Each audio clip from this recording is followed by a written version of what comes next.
Hello, I'm that cool coder. Welcome back to another video. Today's one is a little bit different, but not something I wouldn't do. It's a ranking of every Star Wars movie, up to and including the new one that came out a couple of weeks ago, The Mandalorian and Geogu. So let's get into it. Now, before we start, we have a little special mention to the Ewoks movies. You might have not heard of them. They're like some slightly dodgy 1980s TV movies that aren't really part of the main timeline. But I've watched them, so I kind of included them. But they're really terrible, to be honest. I wouldn't recommend. They're like a 1 out of 10 and a 2 out of 10. Then in 13th place we have Star Wars Episode 9: The Rise of Skywalker from the sequel trilogy.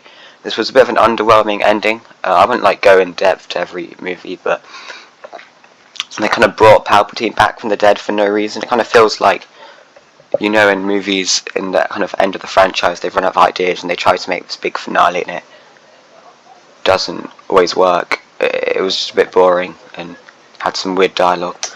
12th place is Star Wars: The Clone Wars, the movie, not the TV show. The TV show is actually quite good, but they kind of released this weird spin-off movie where they basically compiled 4 episodes of the TV show together. It just doesn't really work. It feels like a weird mishmash of TV episodes, and it's kind of boring. It's not terrible, it's just not that good. Then in 11th place, Star Wars Episode 8, The Last Jedi. This one's quite like a polarizing movie. Some people really love it, some people really hate it. I think I gave it a perfect 5 out of 10, just purely in the middle.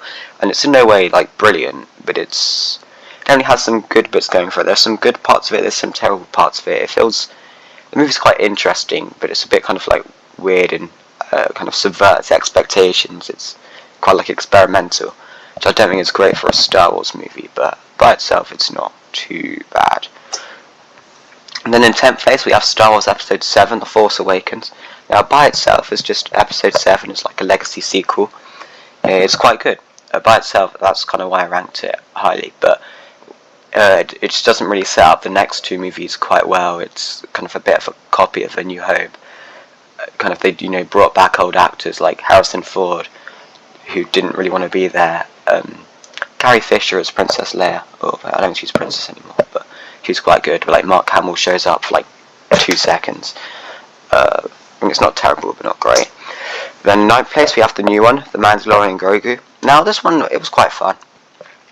And it's no way terrible. I think the reason it's ranked a bit lowly is because it's kind of just pointless. It's not really connected to any other movies. It's barely even connected to the Mandalorian TV show. It just kind of feels like a cash grab by Disney just to try and make money. To be honest, The Mandalorian probably should have ended after season 2, because they had a good ending and now they're just trying to milk it for more. You know, the spin-off TV show, Boba Fett, and the movie, and season 3, and the toys, and the video games. I mean, it's a bit of a fun adventure. The second half's a bit weird. Then, in 8th place, we have Star Wars Episode 1, The Phantom Menace. Now, some people might think this is a bit ranked too highly, but I quite enjoyed it, especially the last bit, Duel of the Fates. It's quite good. Obviously, Liam Neeson as Qui-Gon Jinn is kind of the main guy. Darth Maul, I mean, he doesn't do much in this movie, but it's quite cool. It's not brilliant. Some people think it's a bit more boring compared to the originals, and I'll agree with that. But I think it has more, political tones, and it feels more kind of advanced than just evil empire, and that's something that's expanded on in the rest of the prequels. I don't think everyone likes that, but it's quite perhaps it's more interesting. 7th, Solo: A Star Wars Story. This one's quite underrated. It's in no way the greatest Star Wars of all time. That's why it's 7th, but it's quite good. It's just a fun little side adventure. It has its flaws, but it's in no way terrible. I recently rewatched it after the Darth Maul TV shows. That kind of leads into that, especially with Quinlan Vos. It's just a fun little heist adventure. I mean, Han Solo actor isn't bad. I don't think he's as good as Harrison Ford, but it wasn't terrible. Star Wars Episode 2, Attack of the Clones. Some people love this, some people hate it. I like it a bit more. It has some very good parts. The last half hour has an amazing ending, but yeah, it's the longest Star Wars movie. It does drag on for quite a bit. It's a bit boring. Has some weird dialogue. It's a bit funny, but it doesn't quite make sense. Although you could say, well, actually, it does make sense because Anakin is socially awkward, but it feels a bit weird. But the movie's not even that bad, to be honest. Fifth, this one, people might rank it higher, but Star Wars Episode 6, Return of the Jedi. The ending part is brilliant. The opening part, Jabba the Hutt, that one's brilliant as well. I just think the middle bit with all the Ewoks, it kind of drags on for quite a bit. It's very good. I just don't think it's the best, in all honesty. I mean, obviously I enjoy it, especially the Luke Skywalker versus Vader, the final fight. But as a movie itself, I think it's the worst of the originals. Fourth, Rogue One, a Star Wars story. Some people would have ranked this way lower. This is kind of a sneaky little personal favourite of mine. I've rewatched it quite a bit.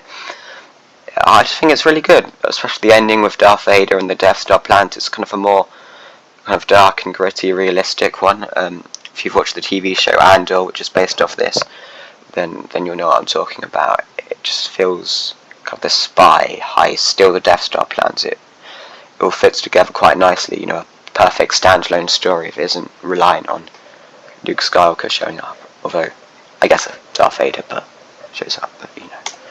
Third place, Star Wars Episode 3, Revenge of the Sith from the prequels. This is easily the best of the prequels.